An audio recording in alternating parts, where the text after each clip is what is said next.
नमस्कार, बहुत स्वागत है आपका। आप देख रहे हैं ग्रांड ज्योतिष सीक्रेट। शनिदेव व्यक्ति को जुझारू बनाते हैं और जिसकी कुंडली में शनिदेव अच्छी स्थिति में हो, उस व्यक्ति को कभी भी किसी परेशानी से वो घबराता भी नहीं है और ऐसे लोगों के अंदर गजब का आत्मविश्वास होता है। ये लोग अनुशासित होकर जीवन जीते हैं और कितनी भी कठिन परिस्थितियां क्यों ना हो, वे कभी भी उम्मीद नहीं छोड़ते और इसीलिए वो सफल भी हो जाते हैं, क्योंकि शनिदेव उन्हें तपाकर कुंदन बना देते हैं। शनिदेव एक न्यायाधीश ग्रह हैं। तो आज हम शनिदेव का ये जो महापरिवर्तन हो रहा है 17 जनवरी को, ये महापरिवर्तन आपकी लाइफ में क्या कुछ बड़ा बदलाव लेकर आने वाला है, यही बताएंगे। क्योंकि शनिदेव जिस व्यक्ति पर प्रसन्न हो जाए उसे रंक से राजा बना देते हैं, लेकिन शनिदेव कभी कभी जल्दी जल्दी काम नहीं करते, क्योंकि मंद मंद गति से चलते हैं। मंदः मंदः चलति इति शनिश्चर के अनुसार शनिदेव मंद गति से चलने वाले ग्रह है और यही कारण है कि एक राशि में 2.5 साल रहते हैं, तो कुंभ में भी वो 2.5 साल रहने वाले हैं। तो इसके बाद वो परिवर्तन करेंगे, लेकिन जब तक वो कुंभ में है, क्योंकि शनिदेव एक कर्म प्रधान ग्रह है और न्याय के देव हैं, तो देखिए पूरे 30 साल के बाद वो कुंभ में आ रहे हैं। और साथ ही कुंभ राशि प्रबल राशि है शनिदेव की, क्योंकि मूल त्रिकोण राशि होने के कारण कुंभ राशि में गोचर करना बहुत ज़्यादा इम्पोर्टेंट हो जाता है। इसका प्रभाव ना सिर्फ व्यक्ति पर बल्कि दुनिया भर पर पड़ने वाला है। तो जाने अनजाने उनसे आप भयभीत तो हो ही रहे होंगे, पर घबराइए मत। आज हम आपको पॉजिटिव राशिफल बताएंगे कि अच्छा क्या होगा, ये भी बताएंगे कि बुरा क्या होगा, लेकिन आपको पॉजिटिव तरीके से। तो शनिदेव का गोचर जो होता है ये 4 पायों पे होता है। शनि ग्रह का गोचर बहुत ज़्यादा प्रभावशाली तो होता है, लेकिन समय और स्थिति को देखकर आप ये पता लगा सकते हैं कि शनि का पाया और शनि का पाद कौन सा है। इसी आधार पर आपके ऊपर इसका प्रभाव रहता है, फल भी देते हैं। तो किस राशि में प्रवेश कर रहे हो, उस समय चंद्रमा पहले 6ठे 11वें भाव में हो तो स्वर्णपाद कहलाता है, दूसरे 5वें 9वें भाव में हो तो रजतपाद कहलाता है, तीसरे 7वें 10वें भाव में हो तो ताम्रपाद कहलाता है, और चौथे 8वें और 12वें भाव में हो तो शनि का पाया लौहपाद कहलाता है। तो सोना का पाया होने से व्यक्ति के जीवन में संघर्ष देते हैं, क्योंकि ये सही नहीं है, मानसिक तनाव बढ़ा देते हैं। लेकिन आज हम जैसे कि एक सिंपल तरीके से जानकारी देते हैं, जैसे कि चांदी का पाया हो तो शुभ फल की प्राप्ति होती है, व्यक्ति धन खूब प्राप्त करता है, पद प्रतिष्ठा बढ़ती है, जीवन में पदोन्नति होती है, भूमि भवन मकान वाहन की प्राप्ति होती है। और तांबा या ताम्रपाद हो तो ऐसे लोगों को व्यवसाय नौकरी में उन्नति करता है। इनका बड़े बड़े लोगों के बीच में उठना बैठना होता है, विद्या की प्राप्ति, विवाह होना, वैवाहिक सुख बढ़ना, सुख सुविधाओं का भोग करना, लंबी दूरी की यात्रा का सुख मिलना जैसी चीज़ें होती है। लेकिन जो लौहपात होता है वो अशुभ माना जाता है, जो स्वास्थ्य की मुश्किलें बढ़ाता है, चोट चपेट दुर्घटना देता है। तो ताम्रपात जो होता है, तांबे का पाया, वो सबसे शुभ फल देने वाला माना गया है, क्योंकि इस समय में ही व्यक्ति ज़्यादा उन्नति करता है नौकरी व्यापार में और व्यक्ति सुख के साधन प्राप्त करता है। तो ये तो थी। लेकिन मेष राशि वालों, अगर हम शनिदेव के पाए की बात करें तो शनिदेव आपके लिए लोहे के पाए पर आ रहे हैं कुंभ राशि में। लेकिन लोहा का पाया भले ही थोड़ा सा अशुभ फल देता है, थोड़ी सी आर्थिक चुनौतियां देता है, स्वास्थ्य में परेशानी देता है, लेकिन चिंता ना करें, क्योंकि सस नामक महापुरुष राजयोग जो बन रहा है वो आपको संभाल लेगा, वो आपको हर मुश्किल से बाहर निकाल देगा। तो चलिए समझते हैं कि क्या होगा इस पीरियड में जब शनिदेव आ रहे हैं कुंभ राशि में। और पहली बात, आपके 10वें भाव और 11वें भाव के स्वामी हैं और इस समय आपके 11वें भाव में गोचर करेंगे और सस नामक महापुरुष राजयोग यहाँ से शुरू हो रहा है। तो आपके लाभ के स्वामी का लाभ भाव में गोचर करना बहुत शुभ है।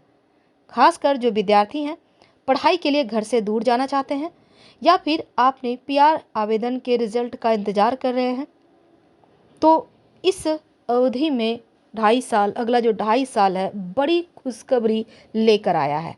खासकर जो लोग जॉब करते हैं उनको बड़ी सफलता मिलने की संभावना बनी हुई है। पदोन्नति होगी। जो लोग नौकरी बदलने की योजना बना रहे हैं उनको बेहतर मौका मिलेगा, और जो लोग खुद का व्यवसाय कर रहे हैं उन्हें नए बिजनेस में सफलता मिलने की संभावना है। अगर आपका कहीं पैसा अटका हुआ है विभाग में, या कहीं भी किसी के पास भी अटका हुआ है, तो धन वापस मिलने के योग बन रहे हैं। आपको प्रयास जरूर करना चाहिए, और इस समय किसी को धन उधार भूलकर भी मत दीजिएगा, वरना वो पैसा आपका डूबना लगभग तय है। अगर आप किसी के साथ रिश्ते में हैं, प्रेम संबंध में हैं, तो इस अवधि में आपको थोड़ा सा संभल कर आगे बढ़ना है, क्योंकि उतावलापन से बचना होगा, ध्यान से आगे बढ़ना होगा। और इस समय एकादश भाव में आकर आपकी इनकम आकस्मिक रूप से बढ़ने वाली है, अप्रत्याशित बढ़ने वाली है। वैसे आमदनी प्राप्ति का कोई ना कोई पक्का जरिया जरूर आपको मिलेगा, और अब तक आपने जितना भी कष्ट सहा, जितनी भी मेहनत की, आपको एक बार में ही अगले 2.5 साल में पूरा फल आपको मिलने वाला है, क्योंकि मन की इच्छाएं ये राजयोग पूरा करेगा। कुंभ के शनिदेव आपकी महत्वाकांक्षाओं को पंख लगाएंगे, पूर्ति करेंगे।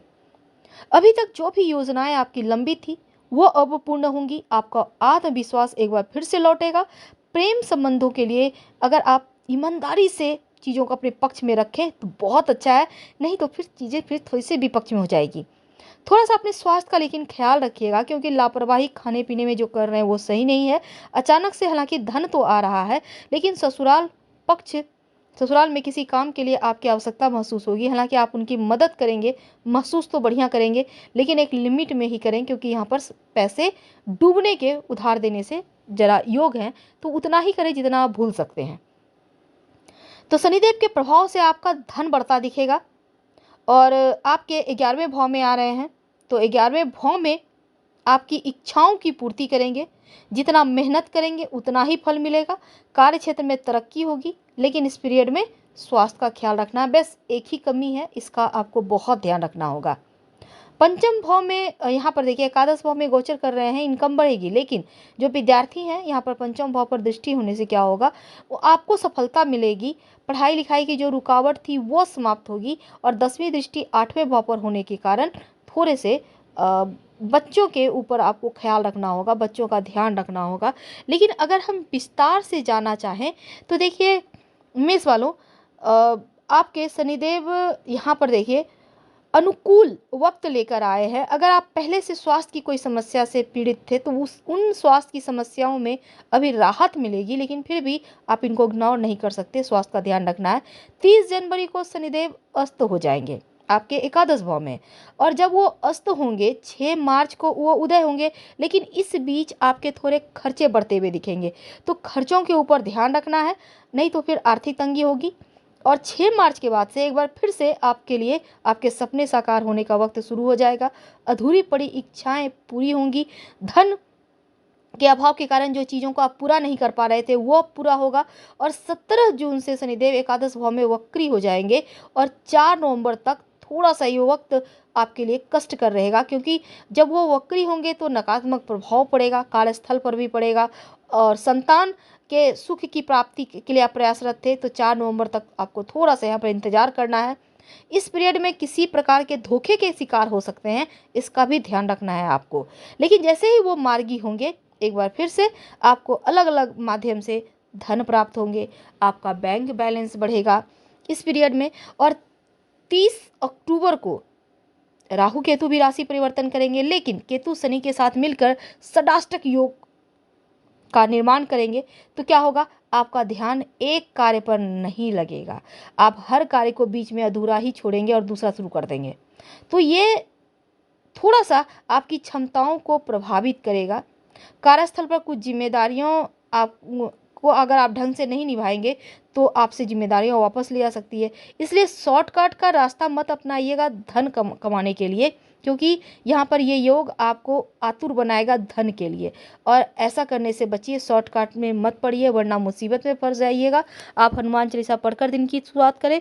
और दूसरी बात, आप जैसे कि हमने कहा कि केतु के साथ मिलकर सरास्तक योग बनाएंगे, तो आप क्या करें, केतु को ठीक करने के लिए नियमित रूप से हल्दी का तिलक माथे पर, कंठ पर या फिर कलाई में कहीं भी एक जगह लगा लीजिए। इससे भी आपको बहुत हद तक इस योग के नकारात्मक प्रभाव से मुक्ति मिलेगी। तो हम आपसे विदा लेते हैं। जानकारी अच्छी लगे तब लाइक कर सब्सक्राइब करें, अपनों से शेयर करें और कमेंट करें। धन्यवाद।